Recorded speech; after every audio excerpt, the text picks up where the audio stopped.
1 Thessaloniciens chapitre 4, nous commençons au verset 1. Au reste, frères, puisque vous avez appris de nous comment vous devez vous conduire et plaire à Dieu, et que c'est là ce que vous faites, nous vous prions et nous vous conjurons au nom du Seigneur Jésus de marcher à cet égard de progrès en progrès. Alors, je voudrais bien comprendre qu'on n'est pas ici ce soir pour le message de la repentance. Plus que nous avons appris comment servir Dieu. Alors ici, c'est l'apôtre Paul qui parle. Parce qu'avant d'arriver à Thessalonique, au milieu des bien-aimés, ce n'était pas la première fois. Il avait donné autant d'enseignements. Alors, il dit, plus que vous avez appris comment se conduire et plaire à Dieu. Si c'est là ce que nous sommes, allons-y de progrès en progrès. Mais si ce n'est pas ce que nous sommes aussi, repentons-nous. Repentons-nous. Repentons-nous.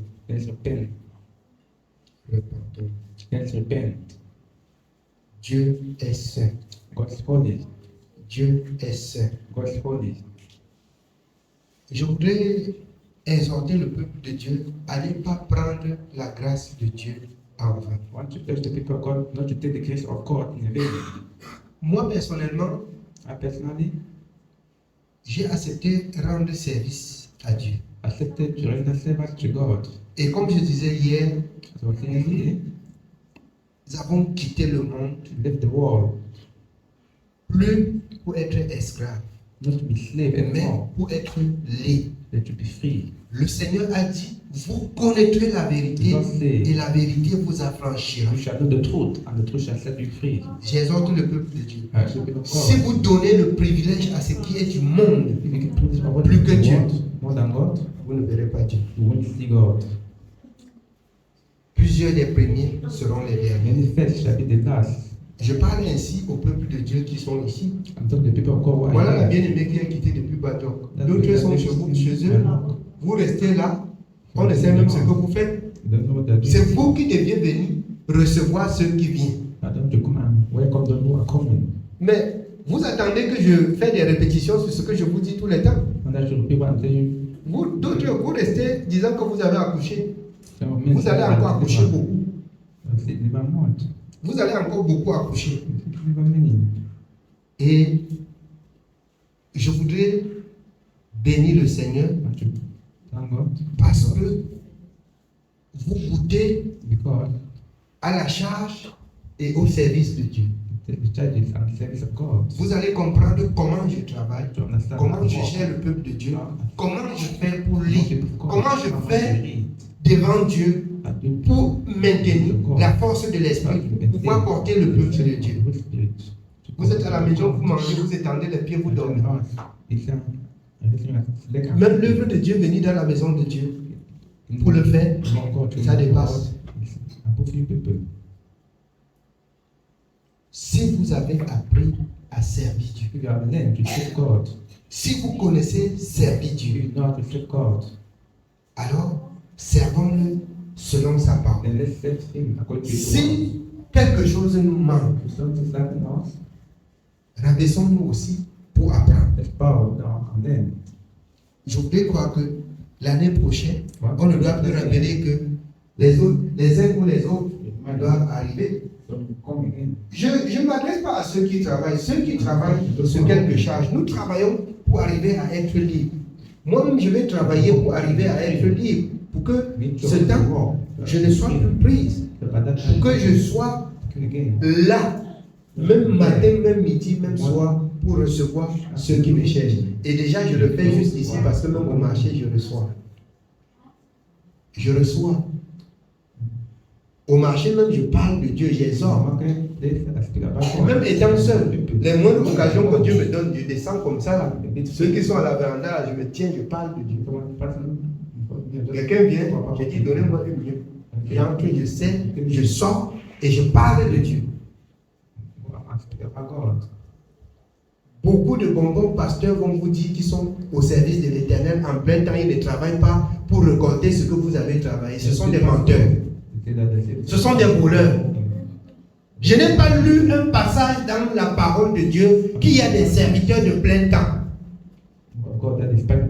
Un serviteur est un modèle pour le peuple. Il doit travailler, il doit rendre service à l'Éternel. Je me bats pour travailler et rendre de même service à l'Éternel. Je vous exhorte et je vous prie de me soutenir dans l'œuvre et d'apprendre à travailler et à servir Dieu. Afin que, selon la parole de Dieu, toujours dans 1 Thessaloniciens 5, que chacun ait de quoi donner. Et il dit d'ailleurs dans 1 Thessaloniciens 5, si quelqu'un ne veut pas travailler, qu'il ne mange pas non plus. Les autres croisent les pieds qui ne veulent pas travailler.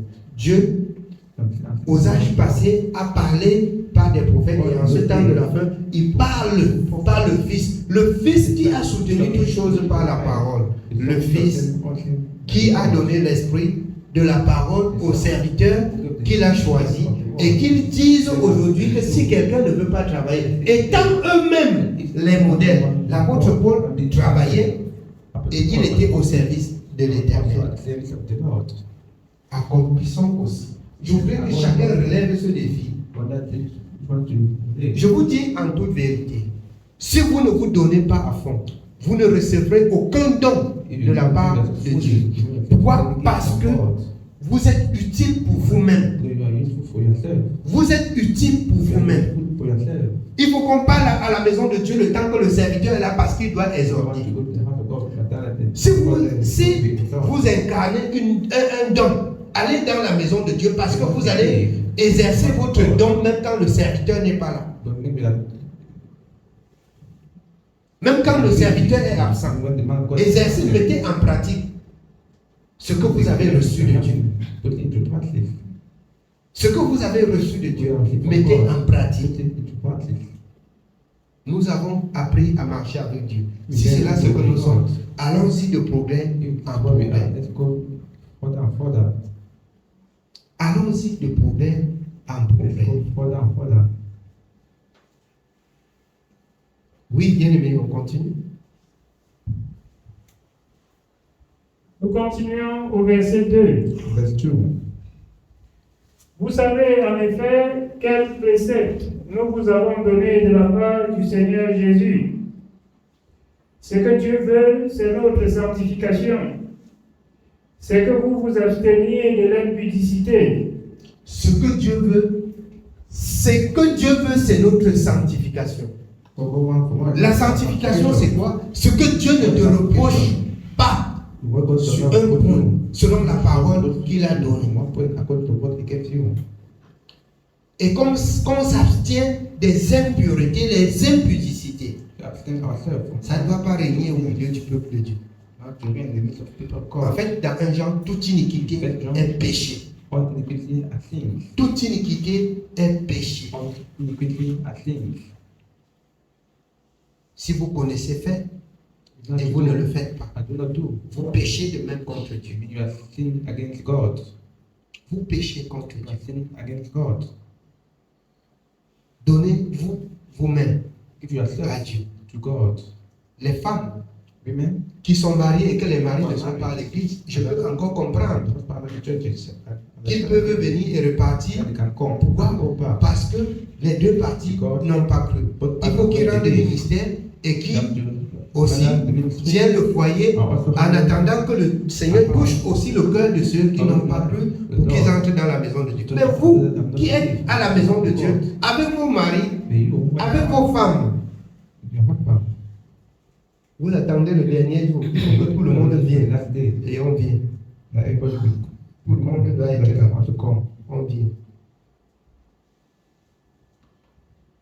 Le Seigneur, dans sa grâce, sur certaines années comme ça, là, vous allez bien organiser, je vais voyager. Je ne voyage pas pour rester, je voyage pour rendre le ministère. Si Dieu le veut, vous organisez bien comme ça, je voyage. Je vous laisse faire. Je vous laisse faire. Pas pour dire que la honte serait pour vous seul, la honte serait pour nous, mais je serai au service de Dieu. Je verrai parce que à un moment donné, vous pouvez croire que l'église c'est pour moi. C'est pas mon église. C'est nous là qui faisons l'église. L'église qui est dans cette maison. C'est l'église qui est dans cette maison. C'est pas cette maison qui est l'église. Je voudrais que nous comprenions quelque chose. L'église est dans cette maison. Cette maison n'est pas l'église. Et l'église doit prendre soin de l'église. Je voudrais que nous comprenions bien. J'invente le peuple de Dieu, que chacun soit utile à Dieu. Ne laissez pas comme c'est Ayassa, dans la maison du serviteur, comme s'il y a une charge particulière qui revient au serviteur. Non, c'est que vous n'avez rien compris. C'est que vous n'avez rien compris. Que chacun se donne. Que chacun se donne. C'est ainsi que vous allez trouver grâce aux yeux de l'Éternel et que les dons spirituels vont, bien aimés, s'éclore en vous. Mais si vous ne vous rendez pas utile dans la maison de Dieu, quel don pouvez-vous espérer avoir? Ce serait la honte pour vous. Le Seigneur dit, plusieurs des premiers seront les derniers. Vous pouvez être premier d'entrer dans la maison de Dieu, mais les autres entrent dans le repos de Dieu. Et vous partez répondre à votre maître que vous avez passé la vie à servir. C'est pourquoi l'apôtre Paul, pas l'apôtre Paul, alors Jean-Baptiste a appelé les autres races de vipères. Il comprend qu'il y a le salut, il fuit pour venir se faire baptiser et être enfant de Dieu. Mais le service de Dieu, ils ne sont pas là. Le service de Dieu, ils ne sont pas là. Impliquez-vous dans le service de Dieu. Depuis le temps de Jean-Baptiste, dans Matthieu 6, le royaume des cieux est forcé. Seuls des violents peuvent entrer. Violenter pour mettre en pratique la parole de Dieu. Violenter pour mettre en pratique la parole. Amen. Oui, bien.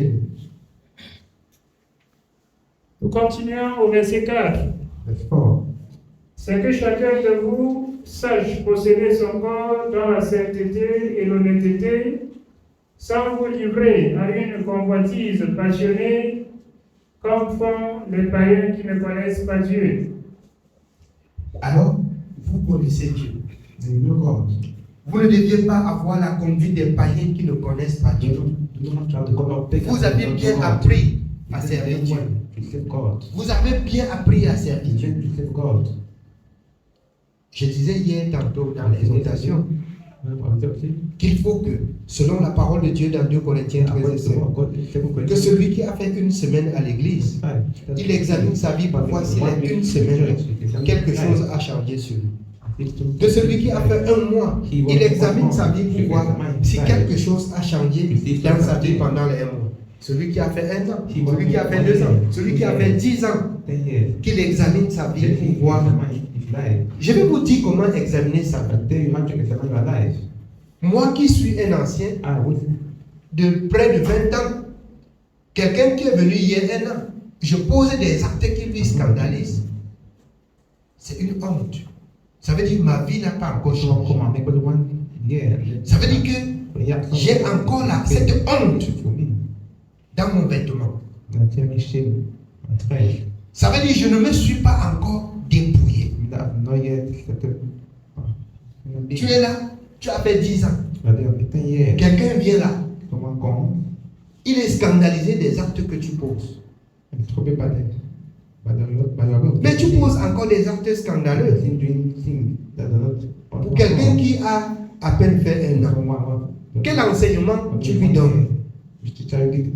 Tu lui donnes quel enseignement? Which teaching are you giving him? Ça, c'est un exemple d'examiner sa vie. This is an example to examine your C'est life. peut-être, on parlait d'examiner la vie, vous ne connaissez pas. Vous levez, vous dites que j'ai balayé le sol à l'église, ça What suffit. do I know? I've stripped the floor in church. J'ai préparé à l'église, c'est After bon. the church, that's good. Après, vous vous querellez. After you quarrel, Après, vous vous querellez. after you quarrel, Quelle honte. you shame. Je dois, bien aimé, en tant que quelqu'un qui a passé beaucoup de temps autour de la parole, That we saw that voir même celui qui est venu là, so that he will reach up and come in. comme quelqu'un disait qu'il veut être comme moi. That's why I was saying that J'ai dit que pendant que tu cherches à être comme moi, moi je cherche à aussi monter. Si tu crois que je vais m'asseoir et tu vas monter, tu m'en. J'examine ma vie tous les jours pour grandir. Comme a dit l'apôtre Pierre dans 2 Pierre 3, 17, croissez dans la connaissance et dans la grâce. Tous les jours de la vie, je dois examiner ma vie pour me rendre compte que je grandis. Ça veut dire des erreurs que je commettais hier, je le connais. Des vaines paroles que je prononçais hier, je ne prononce pas. Chaque personne, s'il veut bien servir Dieu, il doit connaître ses difficultés. Si tu ne connais pas tes difficultés, tu ne peux pas servir Dieu. De même que si tu ne reconnais pas ton péché pour te repentir, tu ne peux pas servir Dieu. Nous allons par la suite lire la parole de Dieu. Vous allez voir David qui a péché contre l'Éternel. Et quand on lui fait comprendre en parabole son péché, il déchire son vêtement, il pleure, il se repent jusqu'à ce que Dieu pardonne. Until God forgive him. Jusqu'à ce que Dieu a pardonné son God péché. forgive his sins. Ne servons pas Dieu dans le péché. Let us not serve God. Ne servons pas Dieu dans l'ignorance. Not serve God while ignorant. Amen. Jusqu'au verset 8. Nous continuons au verset 6. C'est que personne n'use envers son frère de fraude et de cupidité dans les affaires, parce que le Seigneur tire vengeance de toutes ces choses, comme nous vous l'avons déjà dit et attesté. Je nous exhorte afin que nous comprenions et que nous sachions. That we listen and know. Il dit envers qui use de fraude, envers qui. Il parle même de frère. C'est-à-dire, si tu as affaire avec ton prochain, ton frère, prends au sérieux. Ne le bouffe pas. No, teach him. Prends au sérieux. Take it seriously. Prends au sérieux. Take it seriously. Ce sont des choses que vous négligez. I think I used to neglect. Si tu as affaire avec ton frère, Nothing to do.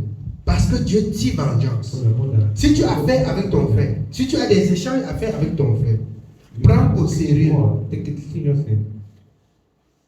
Jusqu'au micron-point, prends au sérieux. Take it Et seriously. comprenons comme ça ce soir. C'est ça le service de Dieu. The service of God. Ne mettons pas en oubli.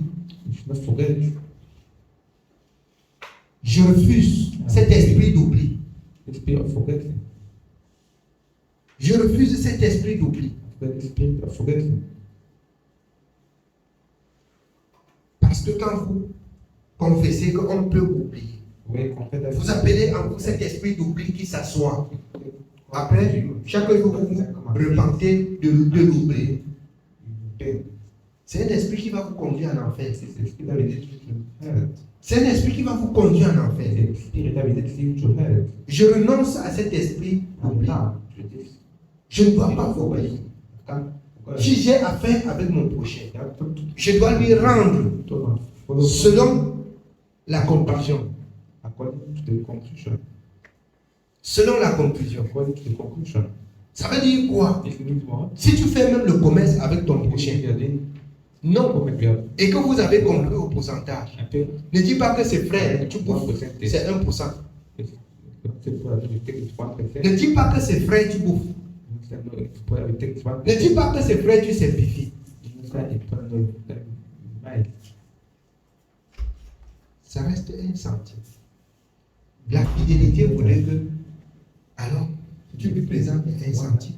We present him the one that C'est pour être juste dans ta vie. C'est pour être agréable à Dieu. Mais je vais vous dire quelque chose. Ça peut faire que qu'on méprise et que lui-même il ne prend pas en considération. Mais je vais vous dire quelque chose. C'est un piège pour vous devant Dieu. C'est un piège pour vous devant Dieu. Parce que je vois comment on sait Dieu avec beaucoup de négligence. On sait Dieu avec beaucoup de légèreté. Celui qui est fidèle dans les moindres choses, l'Éternel le confie aussi ce qui est grand. Mais quand vous n'êtes pas fidèle dans les moindres choses, vous vous attaquez à Dieu. Vous vous attaquez à Dieu. Amen. Amen. Oui, bien aimé. Car Dieu ne nous a pas appelés à l'impureté, mais à la sanctification. Celui donc qui rejette ses préceptes ne rejette pas un homme, mais Dieu qui vous a aussi donné son Saint-Esprit. Dieu veut qu'on soit juste, pur, saint. Ce que Dieu veut, c'est votre sanctification. Dieu veut qu'on soit juste, au micro près. Dieu veut qu'on soit juste. Dieu veut qu'on soit fidèle. Bien-aimés, travaillons notre foi. Travaillons notre foi. L'apôtre Pierre dit, celui qui vous a appelé est saint. Vous aussi soyez saints dans toute votre conduite.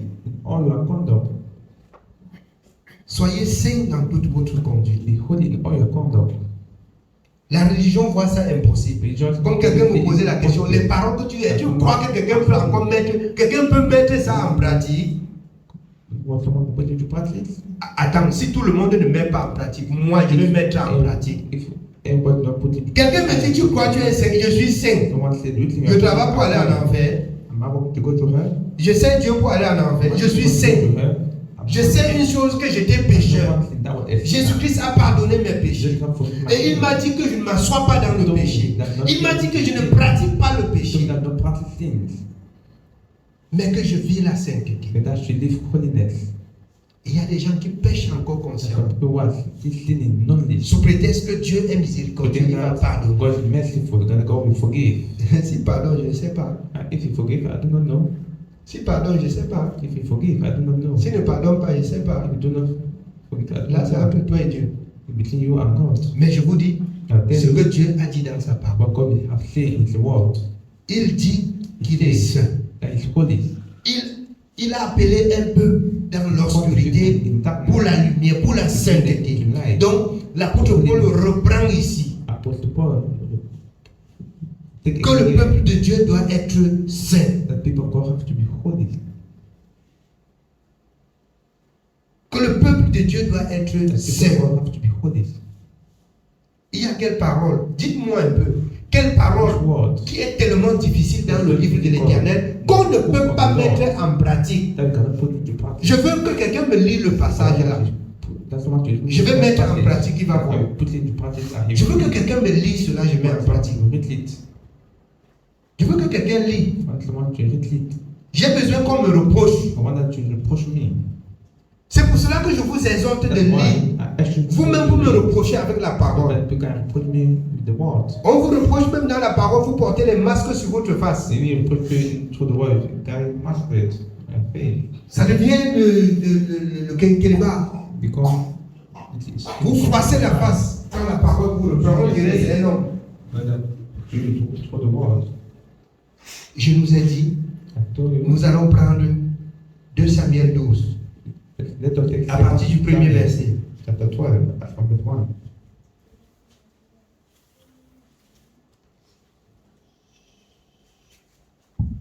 Nous lisons 2 Samuel chapitre 12 à partir du verset 1.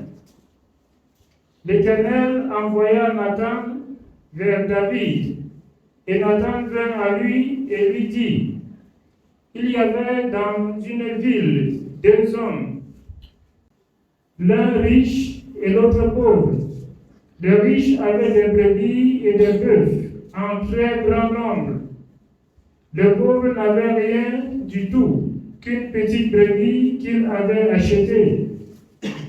Il la nourrissait et elle grandissait chez lui avec ses enfants. Elle mangeait de son pain, buvait de sa coupe, dormait sur son sein, et il la regardait comme sa fille.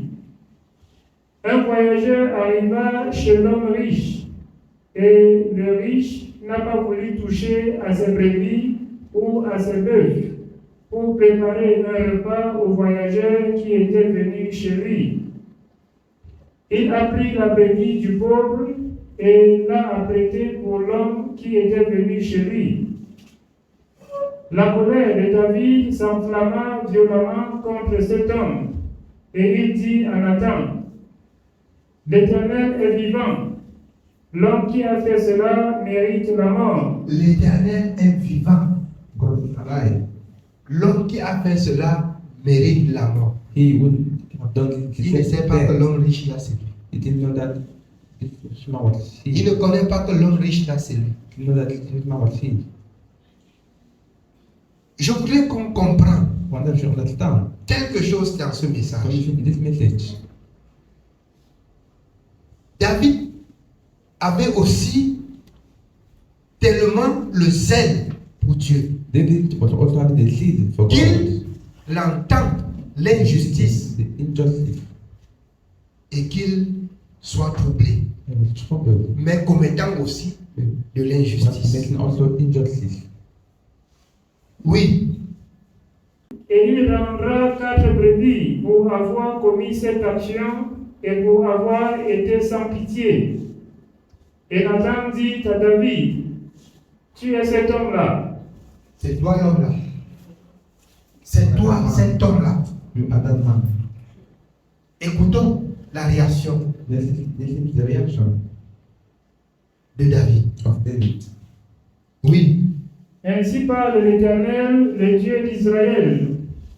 Je t'ai oint pour roi sur Israël et je t'ai délivré de la main de Saül. écoutez bien. Listen carefully. Vous étiez dans la souffrance, vous étiez dans la misère, dans le monde. In the world, Dieu vous a choisi, God chose you. Dieu vous a ramené. God Il vous a délivré de vos ennemis. delivered you from your enemy. Mais dans sa maison, vous péchez contre lui. You are sinning against him. Vous revenez à pécher contre lui. You sin against him. Oui, Je t'ai mis en possession de la maison de ton maître. J'ai placé dans ton sein les femmes de ton maître. Et je t'ai donné la maison d'Israël et de Juda. Et si cela eût été peu, j'y aurais encore ajouté.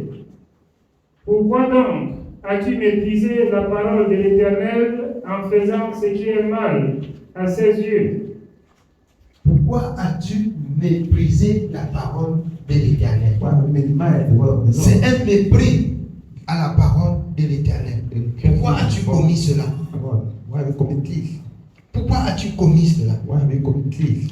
Mais ici, je vais vous dire quelque So you have chose. to tell people something.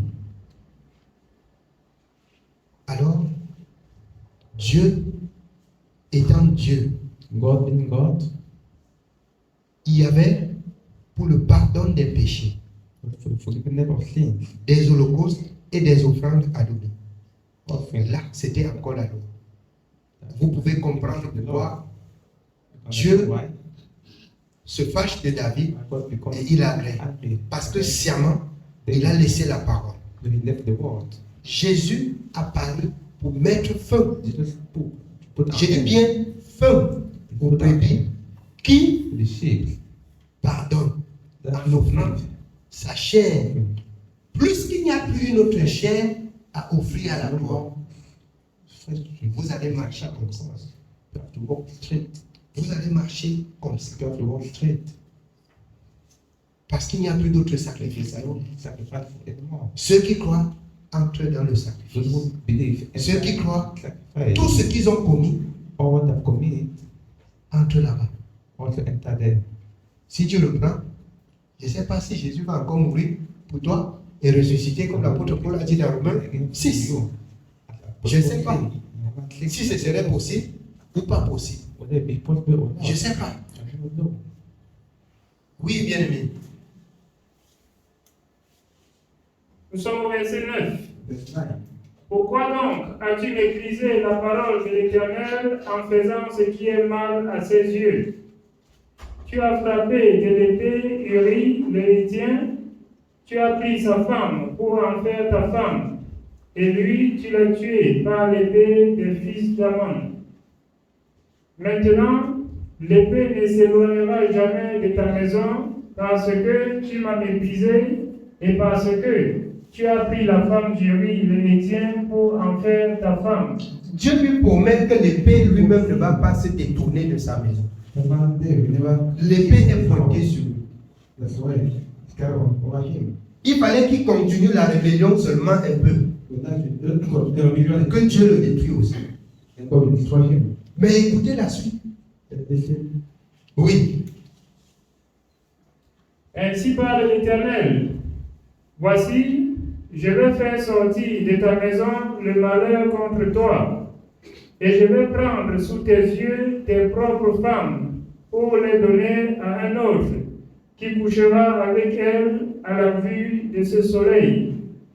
Car tu as agi en secret, et moi je ferai cela en présence de tout Israël et à la face du soleil. C'est pourquoi l'Éternel dit que ce qui est caché, il doit prendre, il va mettre sur le toit. Allez pécher et revenez voir si Dieu va parler. Allez pécher et revenez voir s'il va parler. Certainement en parlant, ce seraient des cadavres qui vont tomber comme il dit. Il va faire venir un malheur. Oui. David dit à Nathan, j'ai péché contre l'Éternel. Voilà là où c'est intéressant. Un roi au rang des présidents aujourd'hui, élevé même plus que les présidents. Un roi à cette époque était au rang des présidents. Il se lève, il dit à l'homme de Dieu, j'ai péché contre l'Éternel. J'ai péché. Donc ici, même quand tu les vois comme ça, là, tu dis que tu as péché. Aucune parole de repentance ne sort. Aucune parole de repentance ne sort. Personne ne reconnaît que, oui, ici vraiment, j'ai péché contre Dieu. Je demande pardon à Dieu. La repentance.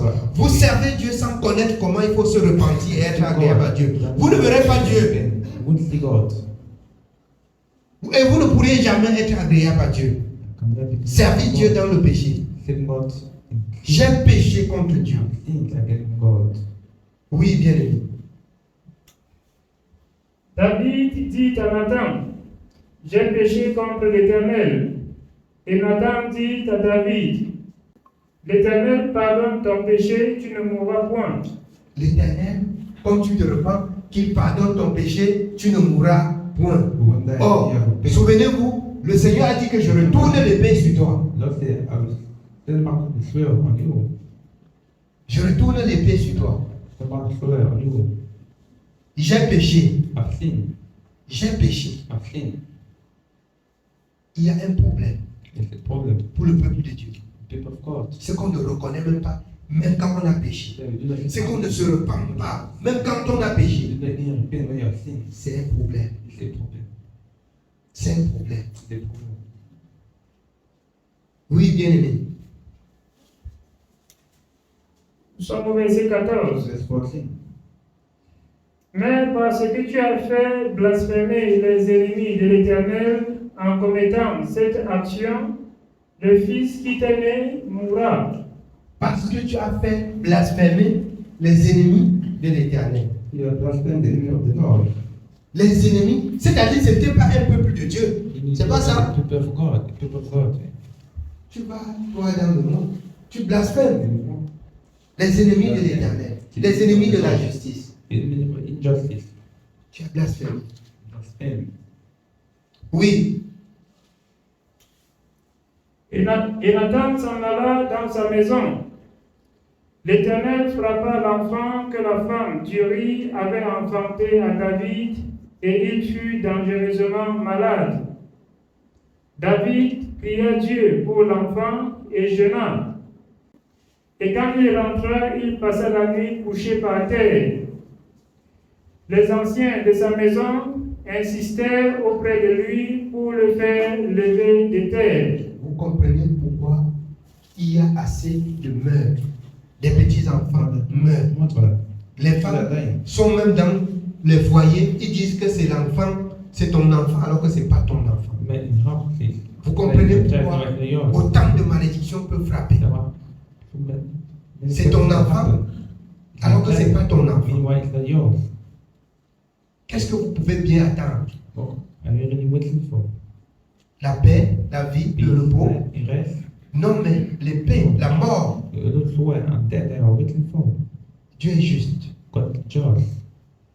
Oui, bien aimé. Les anciens de sa maison insistèrent auprès de lui pour le faire lever des terres, mais il ne voulut point, et il ne mangea rien avec eux. David s'humilia. Il jeûna. Il pleurait devant Dieu. Oui. Le 7e jour, l'enfant mourut. Les serviteurs de David craignaient de lui annoncer que l'enfant était mort, car ils disaient, voici, lorsque l'enfant vivait encore, nous lui avons parlé et il ne nous a pas écoutés. Comment oserons-nous lui dire, l'enfant est mort? Je vous dis ici, David a péché contre l'Éternel. Il ne s'asseyait pas sur la chaise. Jusqu'à ce que Dieu ait pardonné son péché. Les serviteurs l'ont imploré qu'il mange, qu'il s'assoie, qu'il se lève au sol. Étant roi, il est resté au sol, les habits déchirés. Il se roulait. Il implorait. Aujourd'hui, on pêche, mais on est tellement galant. C'est bien que on ne sait pas qui est juste qui a péché. Alors, l'humilité précède la colère. Reconnaître son tort devant Dieu et s'humilier devant Dieu produit, bien aimé, le pardon de Dieu. Ça produit le pardon de Dieu. Oui, bien aimé. Il s'affligera bien davantage. David aperçut que ses serviteurs parlaient tout bas entre eux, et il comprit que l'enfant était mort. Il dit à ses serviteurs, l'enfant est-il mort? Et ils répondirent, il est mort. Alors David se leva de terre. Il se lava, soignit et changea de vêtements. Puis il alla dans la maison de l'Éternel et se prosterna. De retour chez lui, il demanda qu'on lui servit à manger. Et il mangea. Il se lava et allait se prosterner dans la maison de l'Éternel. Les serviteurs sont étonnés. Les serviteurs sont étonnés. Mais il avait une vision devant Dieu. Il avait une pensée. Il avait une pensée que personne ne savait. Oui. Ses serviteurs lui dirent, que signifie ce que tu fais? Tandis que l'enfant vivait, tu jeûnais et tu pleurais. Et maintenant que l'enfant est mort, tu te lèves et tu manges. Il répondit, lorsque l'enfant vivait encore, je jeûnais et je pleurais, car je disais, qui sait si l'Éternel n'aura pas pitié de moi et si l'enfant ne vivra pas? Alors, il implorait le pardon de même pour que cet enfant vive. Et le peuple n'a rien compris. Du moment où Dieu a accompli sa parole, en éliminant cet enfant, pour que le fruit de l'injustice ne demeure pas à toujours au sein de David, l'homme selon le cœur de Dieu.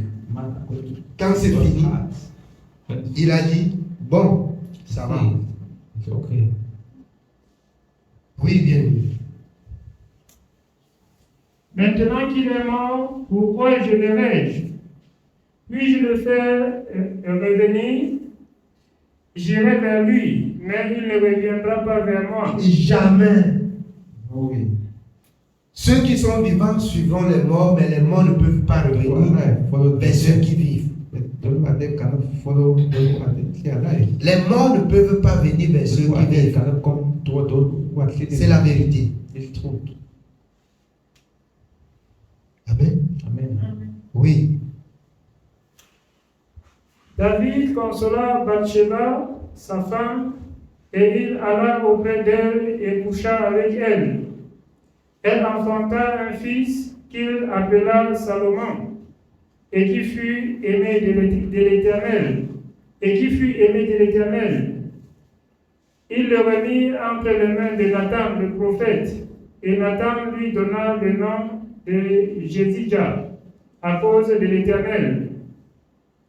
Joab, qui assiégeait Rabat, des fils d'Ammon, s'empara de la ville royale et envoya des messagers à David pour lui dire: j'ai attaqué Rabat et je me suis déjà emparé de la ville des eaux. Rassemble maintenant le reste du peuple, campe contre la ville et prends-la, de peur que je ne la prenne moi-même et que la gloire ne m'en soit attribuée. Amen. Je voudrais qu'on comprenne la vie de David, son péché et sa repentance. Et dans votre état d'esprit, bien aimé, cet esprit de se repentir quand vous vous rendez compte que vous êtes allé au-delà de ce que Dieu a recommandé. On ne pratique pas le péché, selon 1 Jean. Vous pouvez vous rendre compte que vous êtes allé au-delà de toute la vie. Sachez que ce qui vous reste, c'est la repentance. Amen. Que Dieu soit béni.